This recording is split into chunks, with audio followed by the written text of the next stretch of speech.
After my personal experience on watching videos how to set up a DVD player, I decided to do a video because it wasn't that explanatory. So I'm going to show you how to hook up a DVD player to an Insignia TV, or basically this model will work for any other TV with component hookups. Okay, step one is to decide what component you're going to switch over to.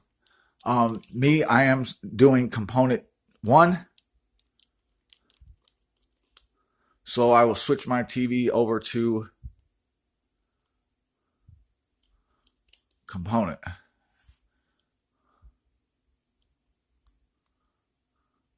Okay, component. Okay, now I'm going to launch a DVD because you want to make sure that it's actually working. You want to hear sound when you're back there hooking up your TV. So I'm going to pause while it loads. Okay, while the DVD is loading, you will see where it says component 1 and component 2. You look on the back of your TV and find where it says components. Right there. Component, and then it's component 1, and then component 2. This is your audio for your sound. These are your videos. Okay. I am going to hook up on component 1. Okay. Now let's see if the DVD is actually loaded. Okay.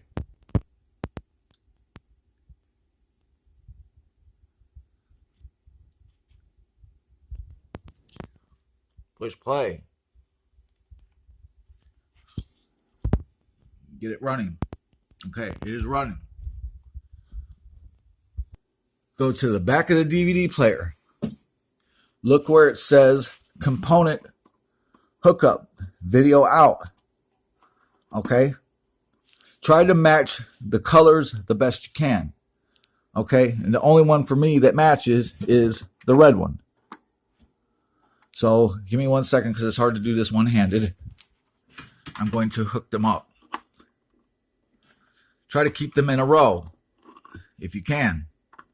Because if you keep them in a row, chances are when you get to the back of it, you'll be able to keep them in a row and keep the same hookup.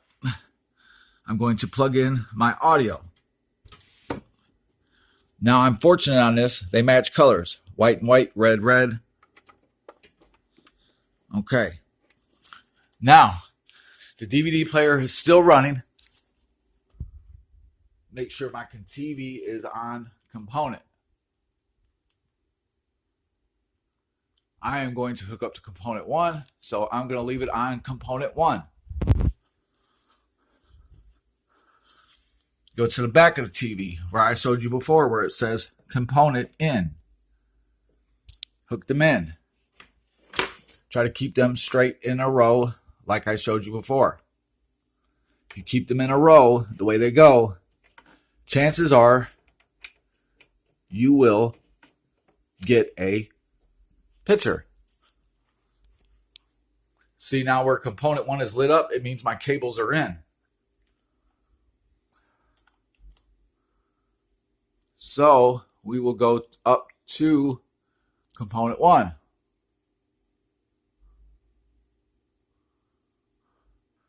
Now I switched it back over to component 1. You see I got picture, but I don't have sound. Sometimes on the component hookup, on the DVD player itself, you might have to play with it a little bit. But see how I got them not quite in a row? So sometimes you got to keep playing with them on the component 1 itself.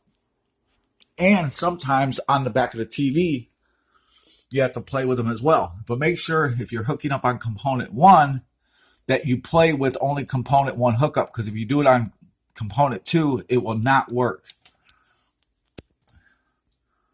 So just try to play with them a little bit because sometimes it's not perfect.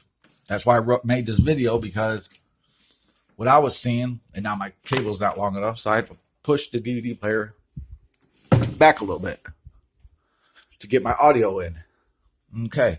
Like I said before, they match. So I had no problem here. I'm going to get instant sound.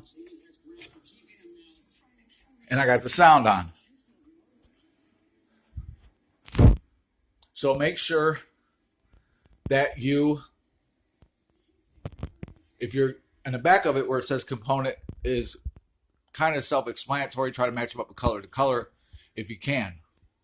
Try to keep them in a row. When you get back to the back of the TV, make sure that you're on a component that you have on your TV monitor. If you're on component 1, you want to have component 1 at the bottom, or whatever it is. Or component 2, if you're hooking up on component 2, then you make sure you're on component 2. If you try to cross them, your TV will not work. Okay? This is a Political Prisoner production. This is a tutorial on how to hook up your DVD player.